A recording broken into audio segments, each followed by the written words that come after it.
కేసులో లక్ష్మీ దుర్గ ఒక చొక్కెదురు. దళిత ఒకడు వీధి సుబ్రహ్మణ్యం హత్య కేసులో ఎమ్మెల్సీ అనంతబాబు భార్య లక్ష్మీ దుర్గకు హైకోర్టులో చొక్కెదురైంది. తనపై అభియోగాలు నమోదు చేయకుండా ప్రత్యేక కోర్టును ఆదేశించాలంటే ఆమె చేసిన అభ్యర్థన హైకోర్టు తోసిపుచ్చింది.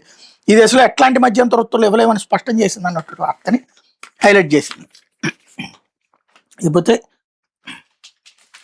సాక్షి వచ్చేటప్పటికి హార్ముజ్ తెరుచుకుంది అన్నటువంటి వార్తను వీళ్ళు కూడా హైలైట్ చేశారు. అన్ని రకాల వాణిజ్య నౌకల రాకపోకలకు ద్వారాలు తెరిచిన ఇరాన్ స్వాగతించిన అమెరికా ఊపిరి పీల్చుకున్న ప్రపంచ దేశాలు ఊపందుకున్న స్టాక్ మార్కెట్లు కిందకి దిగి వచ్చిన ముడి చమురుదారులు. ఇరాన్ ప్రపంచ దేశాలకు శుక్రవారం శుభవార్త వినిపించింది. పర్షియన్ గల్ఫ్ జలాల మీదుగా పయనిస్తే నౌకలను తగలబెడతామనే బెదిరింపులకు స్వస్తి పలికేపై అన్ని రకాల వాణిజ్య నౌకల రాకపోకలకు హార్ముజ్ జలసంధిని బార్లా తెరుస్తున్నట్టు ఇరాన్ శుక్రవారం ప్రకటించింది. ఈ వార్త వినగానే ప్రపంచ దేశాలు చమురు సంక్షోభం బారి నుంచి బయటపడ్డాయని ఊపిరి పీల్చుకున్నాయి. స్టాక్ మార్కెట్లకు సైతం కొత్త ఊపు వచ్చింది. అమెరికా స్టాక్ మార్కెట్ లాభాల్లో ట్రేడ్ అవుతున్నాయి. అనూహ్య డిమాండ్తో ముందస్తు కొనుగోళ్లతో ముడి చమురు ధర కొండెక్కగా తాజా వార్తతో ధర నేల చూపులు చూసింది. మార్చి నెలలో గరిష్టంగా బ్రెంట్ క్రూడ్ బ్యారెల్ ధర $119 పెరగగా శుక్రవారం శుభవార్త తర్వాత ఒక్కసారిగా $90 దిగొచ్చింది.